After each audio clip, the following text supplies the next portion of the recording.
You are watching a video intended to get you fully caught up before you play The Last of Us Part 2. We will be covering not only the story of the main game, but the additional DLC episode titled The Last of Us Left Behind, and the prequel comic The Last of Us American Dreams, placing them all into chronological order. While nothing can beat experiencing the games for yourself, this video is intended for those who have either already played the games and would like a refresher, or haven't had the time or means to play the first game, but regardless, are still looking forward to the sequel. My hope is that by watching this video, you will go into the sequel feeling prepared to understand not only the plot, but ideally the majority of references and callbacks the sequel makes to the earlier titles as well. Without any further ado, let's begin. Joel Miller is a man in his late 20s, early 30s, living in Austin, Texas, raising his 12-year-old daughter Sarah as a single father. What became of Sarah's mother is unclear, though their separation, whether by divorce or the mother's tragic death, was an event that Joel found very painful, as evidenced by there being no photos of the mother found around their Travis County home. However, it is known that Joel had Sarah quite early in his adult life, leading him to abandon his youthful aspirations to become a singer and form a career in carpentry to support them. Despite the hardships, Sarah and Joel clearly have a strong bond, with Joel often taking his daughter hiking in the woods and teaching her to play the guitar. On September 26th, the night of his birthday, Joel is overheard talking to his younger brother Tommy about complications with a contractor, with Joel desperate to keep his current job. Coming home at close to midnight, he is given a new watch as a birthday gift by Sarah, joking with her before she passes out on the couch. At the time, local news outlets had been reporting that the American Food and Drug Administration was showing grave concerns and demanding recalls of several products made from crops contaminated with a strange type of fungal mold that may be related to the mysterious infection that was sweeping across the nation, overwhelming local hospitals with the amount of sick admitted. There were even reports of local citizens unexplainably mauling each other out of nowhere. Sarah awoke in her bed to the sound of the phone ringing, briefly speaking to her panicked Uncle Tommy, who was trying to reach Joel but was cut off when the phone lines went dead. Searching the house for her dad, Sarah saw a news report describing a gas leak downtown, and was then able to witness the explosions from the house. Sarah soon discovers Joel as he bursts into the house, frantically searching for his pistol, and worried that their neighbours the Coopers have lost their minds. Suddenly, the father Jimmy slams on the windows, and with no other option, Joel is forced to execute him.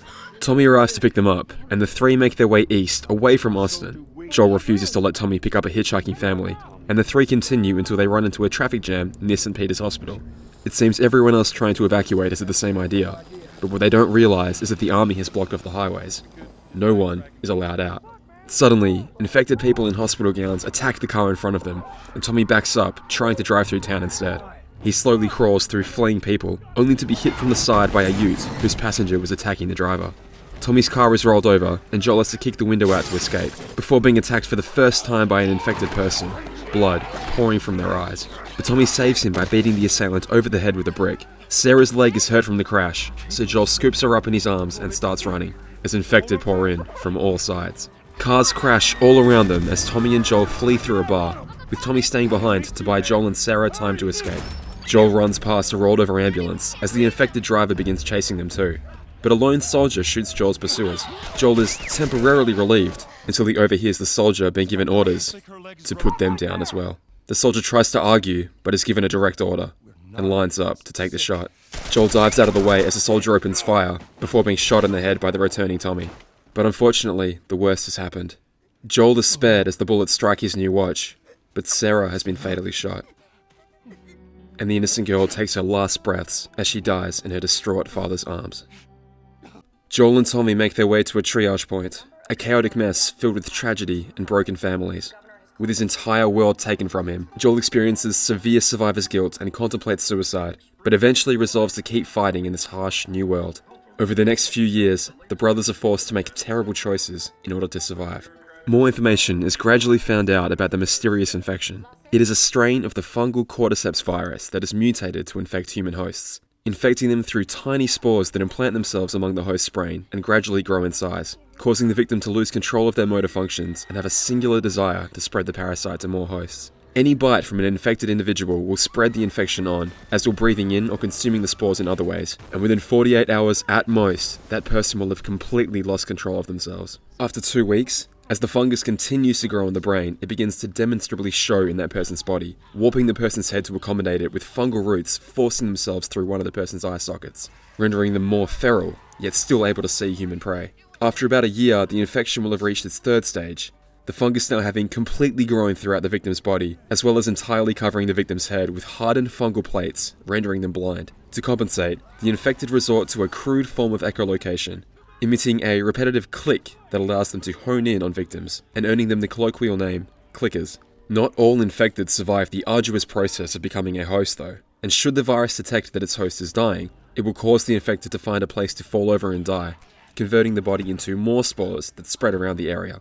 But should the infected survive for an extremely long time, they can become so encrusted with fungal growth that they barely even resemble a human being anymore, covered head to toe in hardened plates that greatly increase their strength and durability, and beginning to grow spore-filled sacs that they can throw at their prey. Anyone lucky enough to encounter someone infected that has progressed to this stage and lived to tell the tale refers to them as bloaters.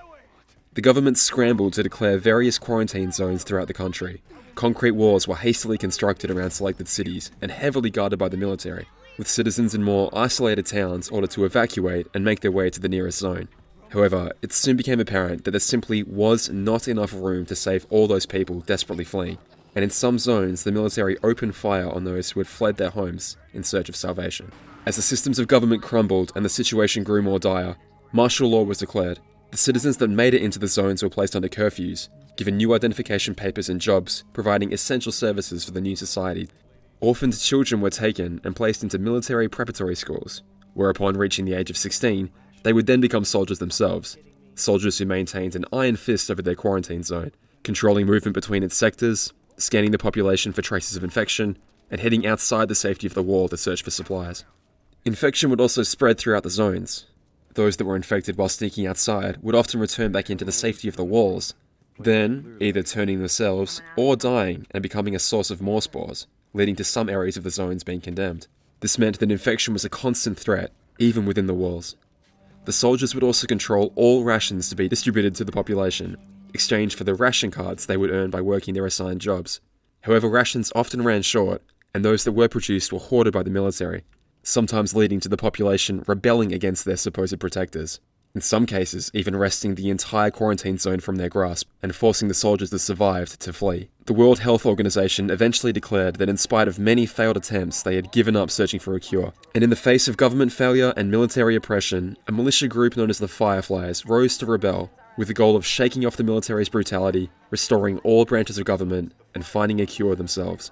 About 5 years into the disaster, a girl named Ellie was born to a nurse named Anna, who unfortunately died shortly after childbirth. Anna's best friend Marlene, the leader of the Fireflies, promised to look after the girl, and had her placed in military preparatory schools, believing them to be the safest place for her to be raised, and where her Fireflies could keep a watchful eye on her. Tommy and Joel spent several harsh years surviving in this new world, with Joel forced to do unspeakable things to his fellow man in order to keep him and his brother alive.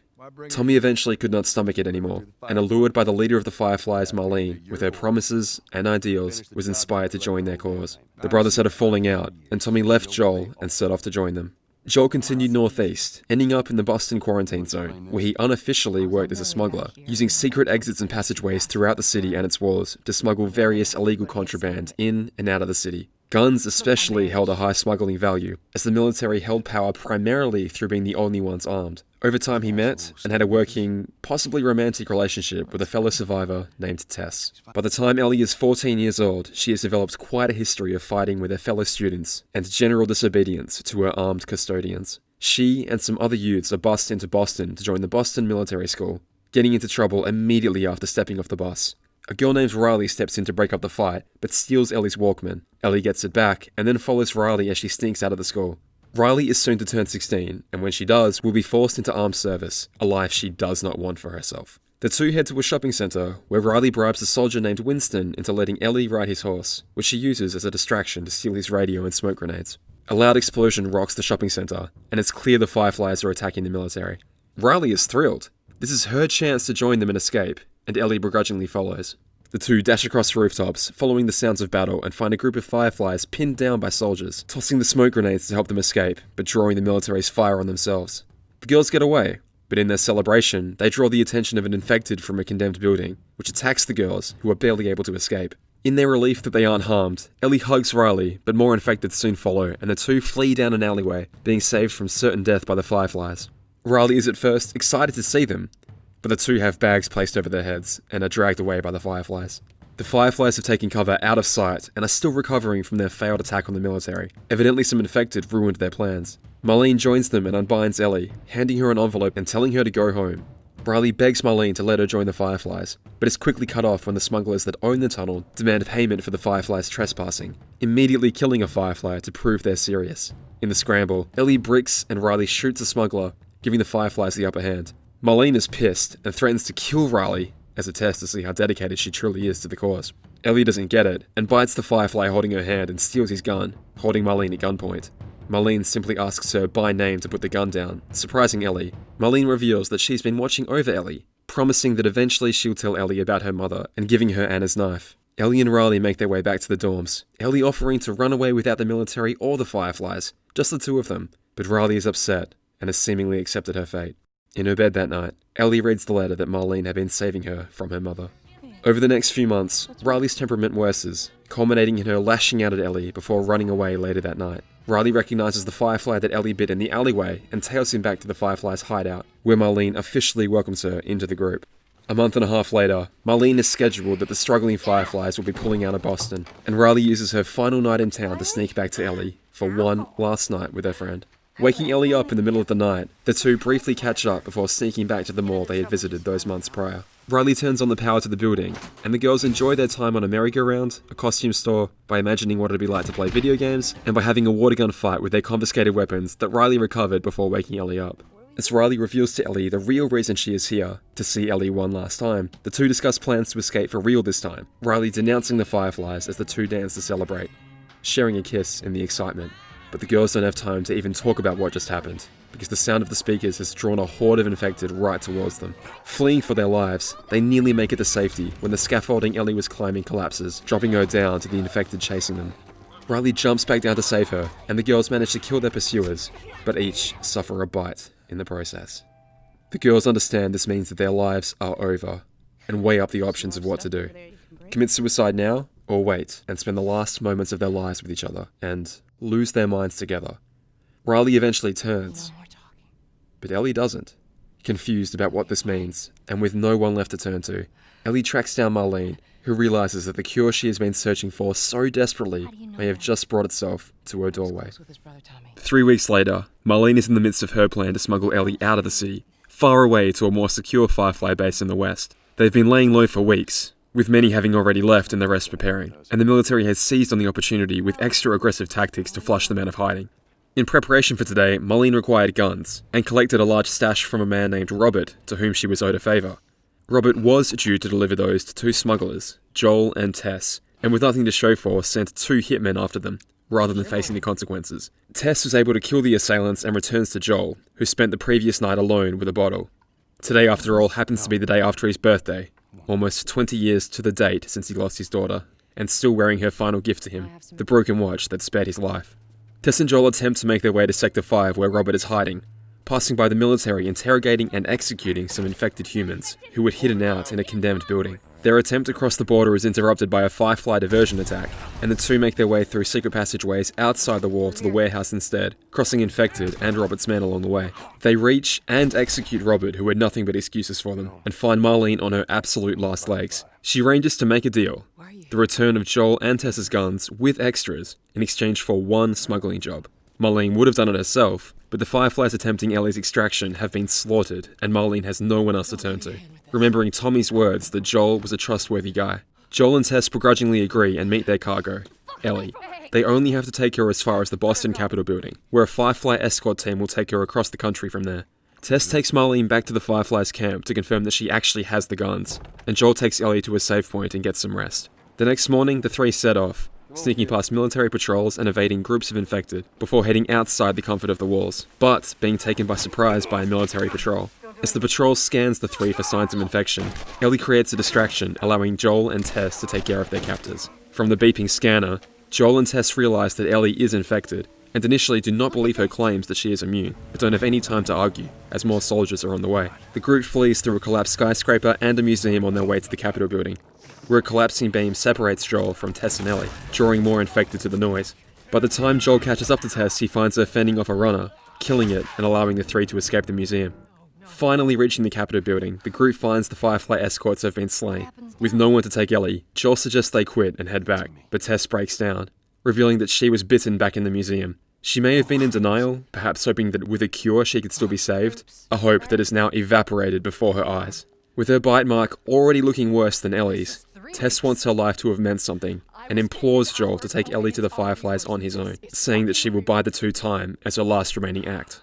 Joel and Ellie leave Tess, who was able to take down 2 of the pursuing soldiers on her own before succumbing to their gunfire, and Joel and Ellie are forced to fight their way out of the Capitol building, escaping into a subway station where Joel sees with his own eyes Ellie breathing in spores like it's nothing, before evading the military for good. With some time to breathe, Joel demands Ellie never mention Tess again, but decides he will take her to the Fireflies, to respect Tess's last wish. They can't simply walk west across the country, but Joel decides they will walk to the nearby town of Lincoln, Massachusetts, where an old colleague of his is located, that may have a solution for them.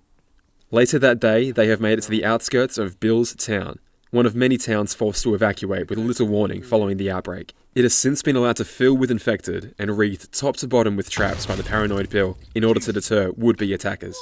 Joel and Ellie make their way through the empty town centre, but Joel ends up snagged in one of Bill's contraptions. Ellie is able to cut him down, and Bill himself arrives to investigate, and the 3 struggle through a horde of infected as they make their way to safety. The paranoid Bill handcuffs Ellie to a wall, though she quickly breaks out, and after some introductions, the 3 discuss the reason for the visit. Because Joel needs a car. Of course, all the cars in town have long since become inoperable, but Bill notes that recently a military convoy was checking out the local high school when it was overrun with infected. The battery within should still be fine, so the group crossed the heavily infected suburban neighborhood to reach it, but are baffled to find that the battery has already been taken. With a horde of infected on their tails, they are forced into the high school itself, even coming face to face with a bloater. After escaping the school, the wayward group makes its way through more suburban homes and discover who took the battery. Bill's former partner Frank, who had become sick of his life with Bill and gone to retrieve it, being bit multiple times in the process and hanging himself to prevent from turning. Seemingly upset but refusing to show it, Bill presses on with the mission, and with the battery hooked up to a car begins to push it down a hill to jumpstart it, with the group barely making it away. Joel and Ellie drop Bill back off at his place, and with his debt to Joel squared, Bill hands them a pipe, so they can siphon gas out of vehicles as they make their way across the country.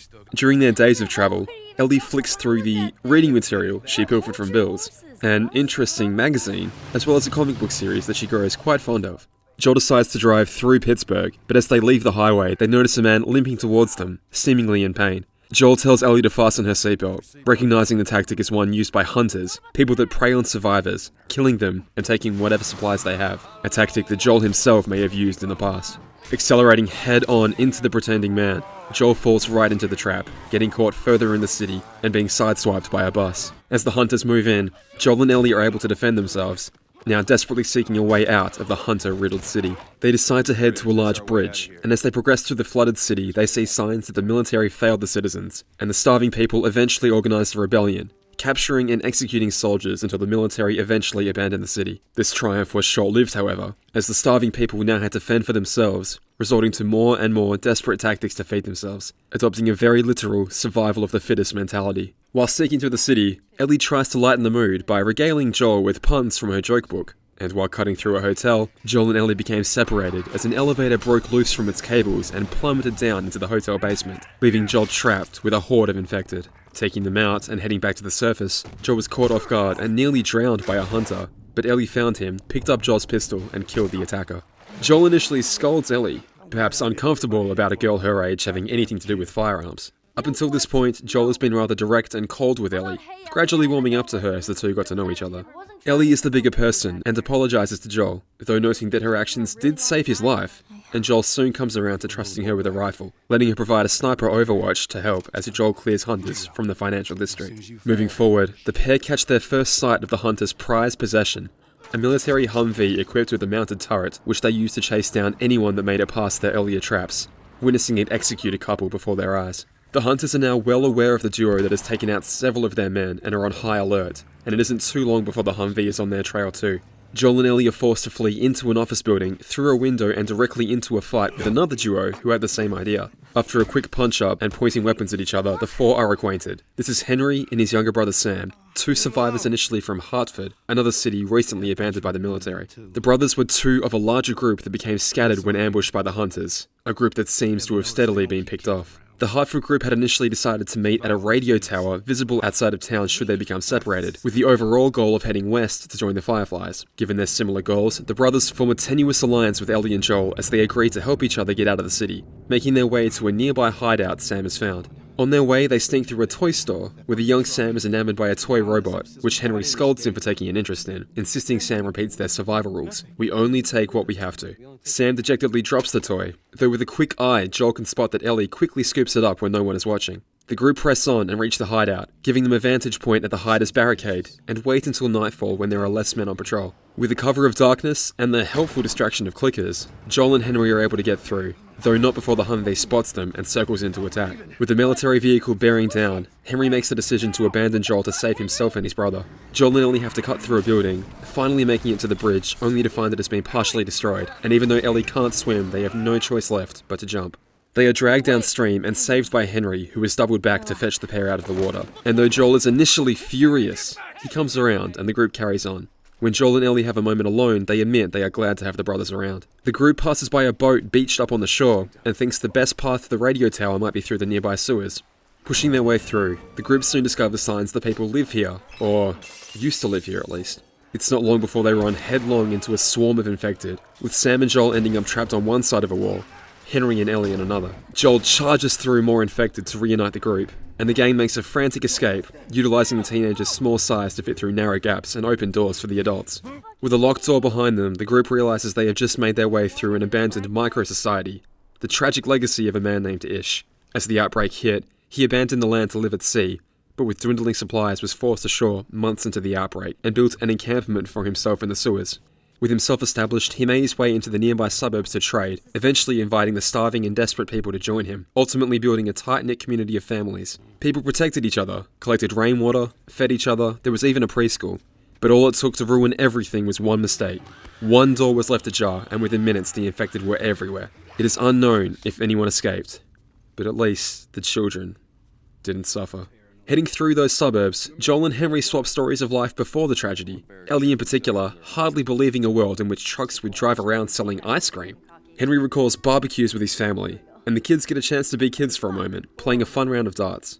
As they head further in, Joel is caught off guard when a high-caliber round narrowly misses his head. A sniper has the group pinned down, but using Henry and the kids as a distraction allows Joel to sneak up on and kill him. With a powerful rifle now in his hands, Joel picks off the pursuing hunters who have followed them from Pittsburgh, including the driver of the Humvee who pops out to toss a Molotov. There's no time to celebrate though.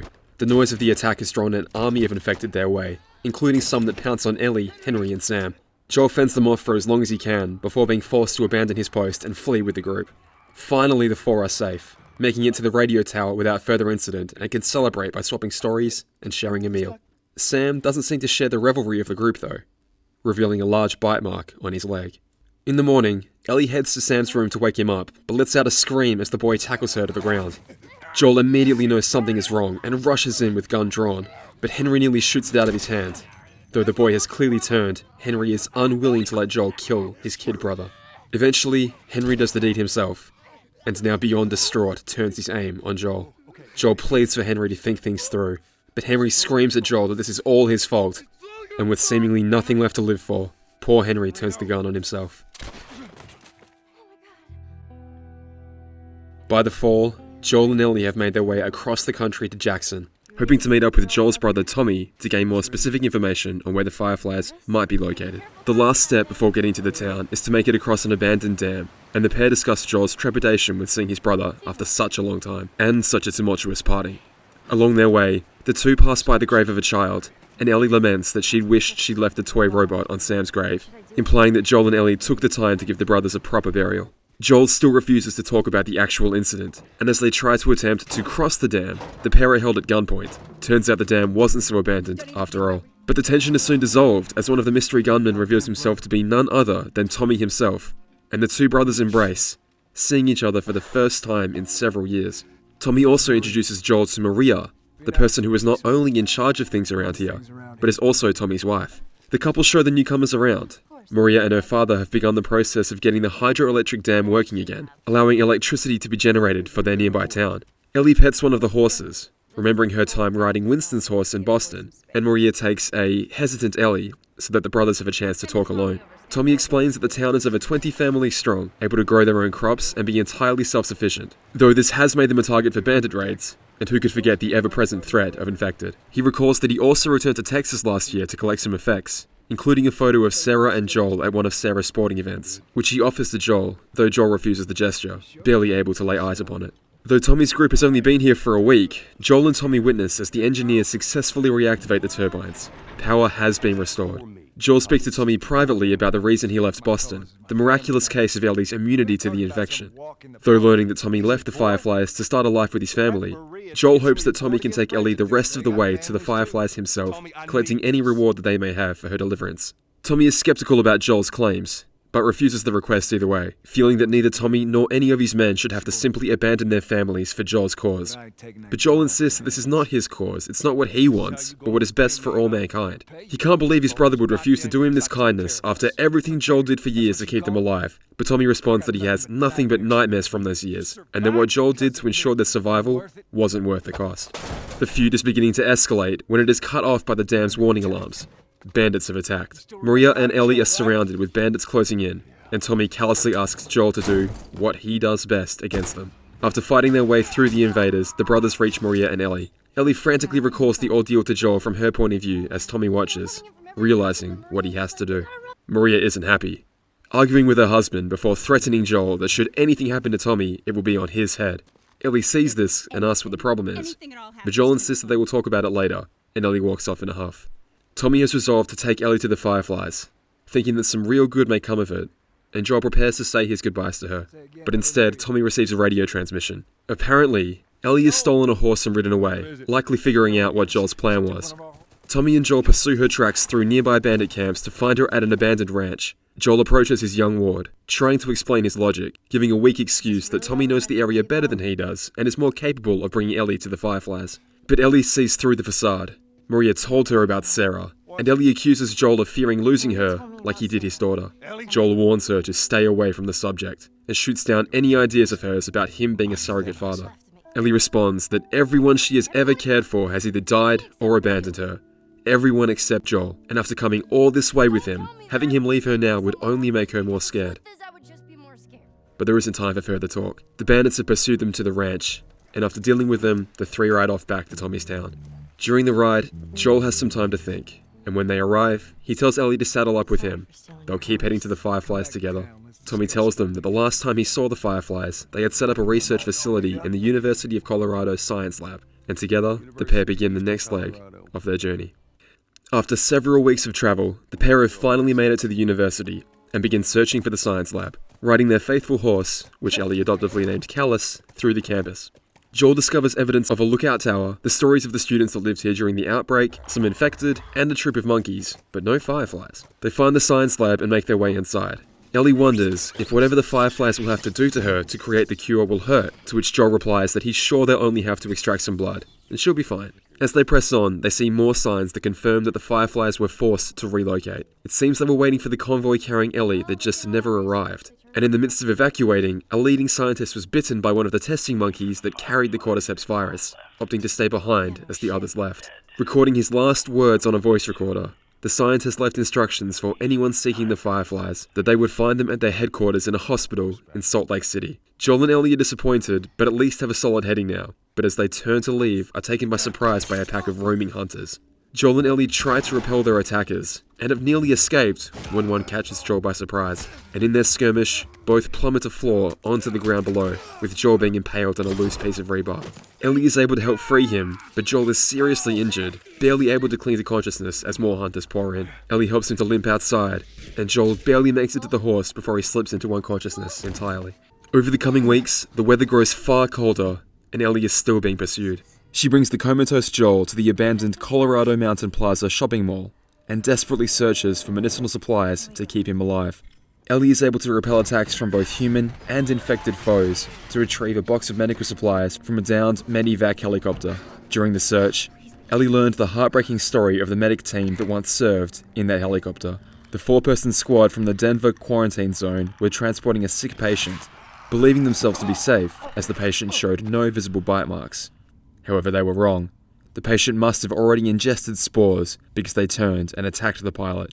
Sean Brendan. Chief Warrant Officer Larry Caulfield fought the infected patient off, but was bitten in the process, though this allowed the pilot to bring the chopper crashing down into the shopping mall. Sean died in the crash, and Captain Regan Francis ordered Private Eugene Ellis to hold Caulfield down, while she executed him in accordance with the military's infection protocol, ignoring his desperate screams and pleas for his life.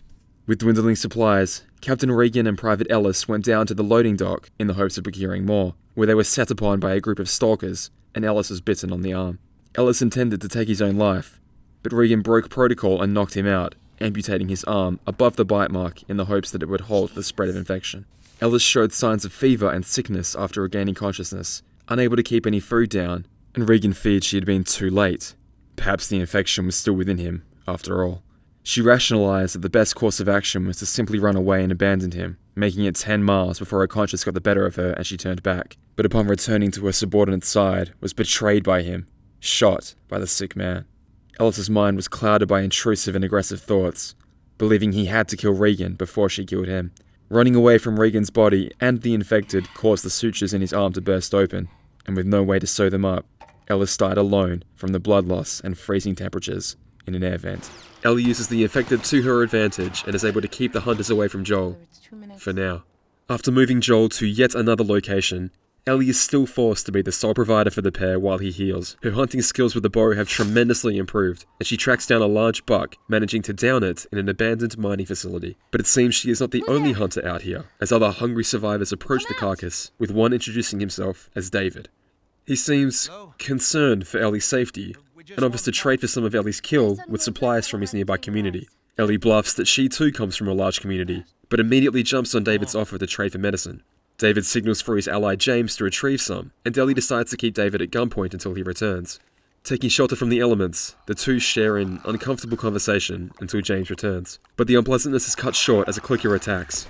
David saves Ellie's life by shooting it, revealing that he was carrying a pistol, but the pair are forced to retreat further into the facility as the gunshots have drawn an army of infected their way. After a grueling fight, Ellie and David realize they are safe and warm themselves with a fire. Ellie remarks that they were lucky, but David believes in no such thing, that a higher power was guiding them, and that everything happens for a reason. For instance, David is the leader of a nearby settlement, and had recently sent a group of men out to search for supplies at a neighbouring university, only for a fraction of those men to return days later, telling stories that a wild man and a little girl had slaughtered the rest. He waits for his ally James to lower his weapon, which James is not happy about, and David honours his side of the bargain by letting Ellie leave with the medicine. He offers Ellie protection if she comes to live with his group, but Ellie refuses and returns back to Callus and then to Joel. She lifts Joel's shirt, revealing the hurried stitching job she had performed on his wound, and injects him with the antibiotics, before collapsing beside him in exhaustion. She is awoken the next morning by the sound of men's voices. David sent people to capture her, and Callus's hoofprints made her easy to track. Ellie tries to lure them away from Joel by fleeing on Callus's back, and on David's orders, her pursuers are hesitant to shoot in case they wound her. Though one eventually is able to shoot Callus in the head, and Ellie topples off his back, forced to keep running. The men relay to each other that James recognized her as the girl from the university that butchered their friends, and all are now content to ignore David's instructions and shoot Ellie on sight. Ellie flees through the town into a lodge, where she is taken by surprise by David and choked out. She awakens later that day in a caged cell to the horrifying sight of James carving up a human body for its meat, who then leaves to go tell David that Ellie is awake. David enters and offers her food, assuring her that it is the deer that she snagged earlier and not anything else.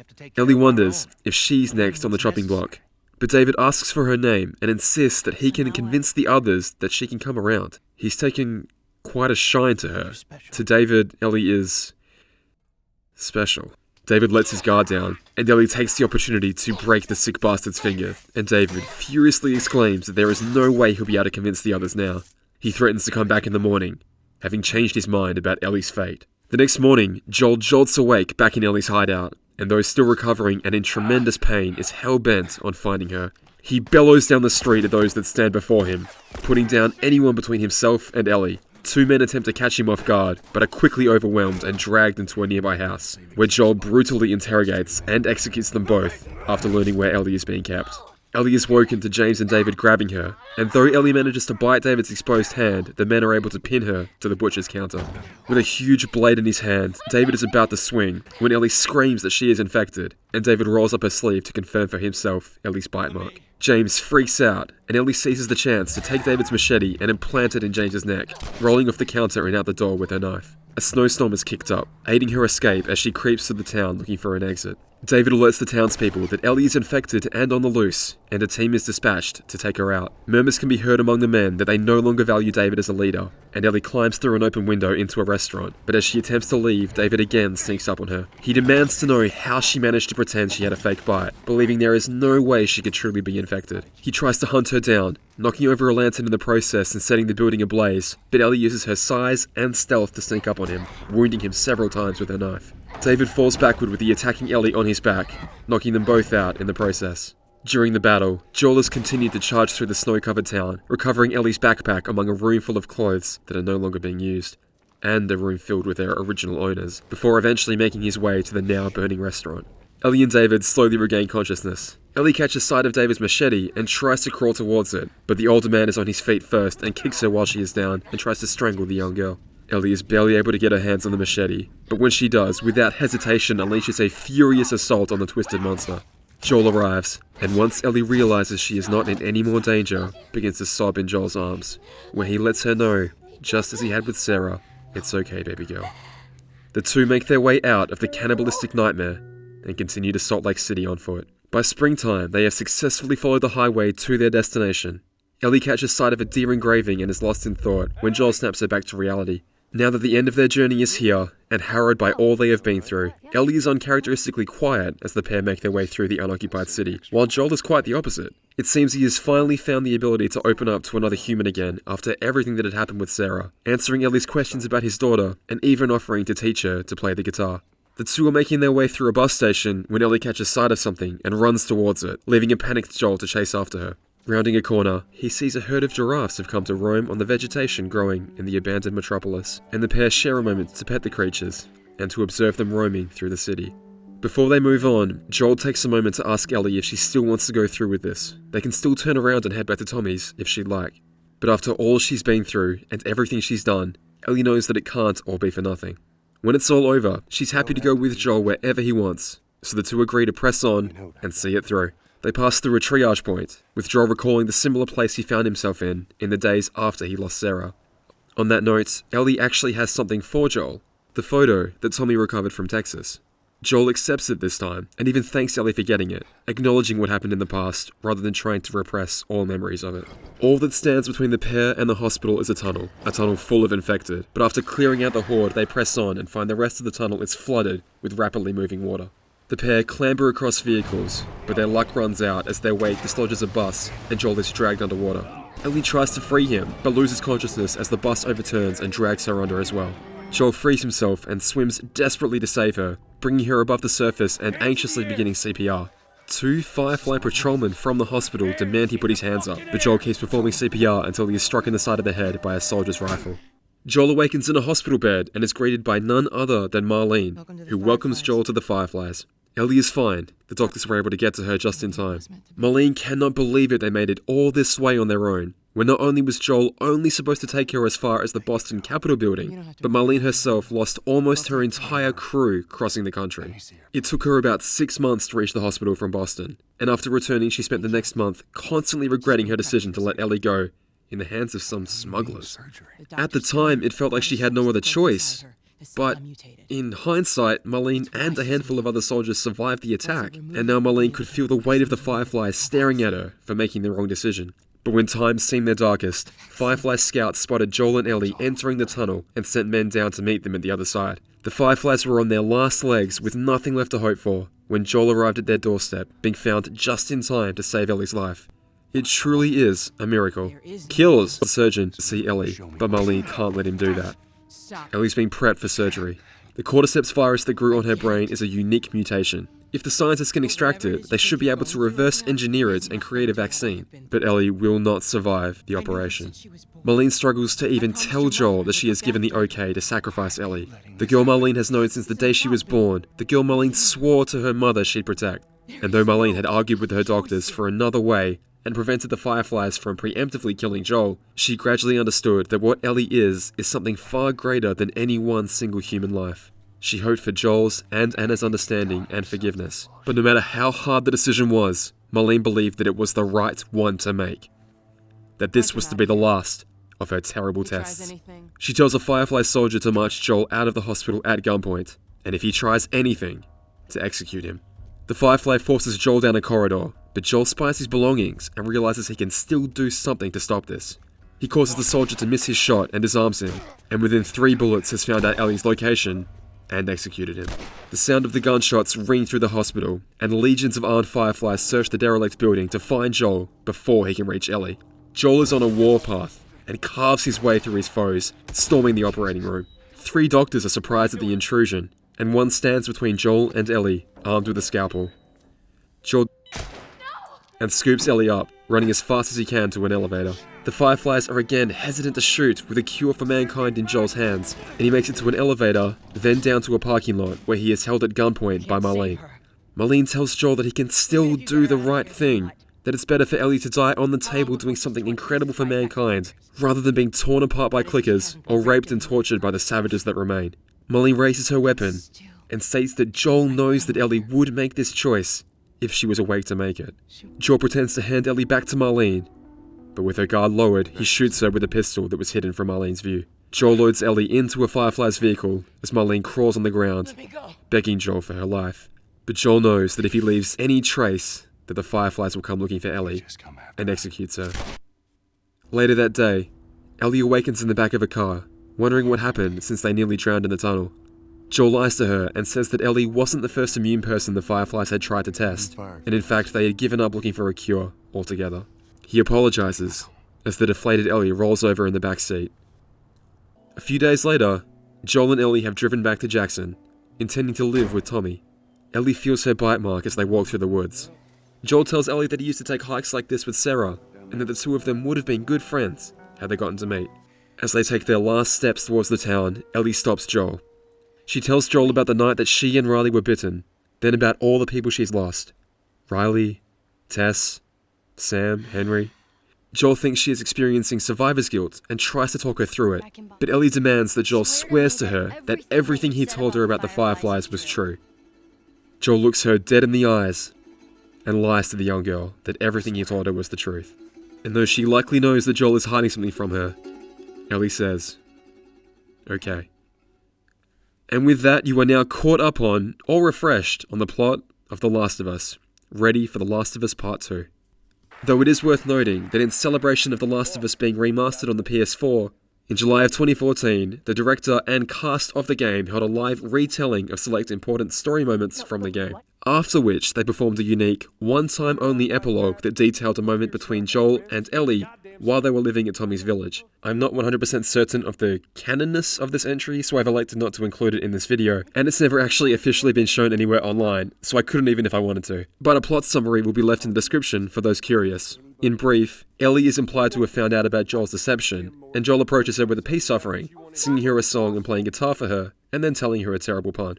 At the time of this video's recording, we are 1 month away from The Last of Us Part 2, and as a big fan of the first game, both from a story and gameplay point of view, I am genuinely excited for the sequel. Boy, I really hope they don't fuck it all up. This is the first video on my new channel, and as someone who thinks that the story of a sequel is best enjoyed with all the context of the prior entries known to the viewer, I hope that I can continue to make similar videos like this for many more video games, TV shows and movies. With that in mind, it would really help me out for you to share this video with anyone you know who may be interested in playing The Last of Us Part 2. And of course, please subscribe and leave a comment with what game, or movie, or TV show with a sequel coming out soon that you would like me to cover next. This has been Damien for PrePlay Productions. Thanks for watching, and I'll see you next time. Bye bye.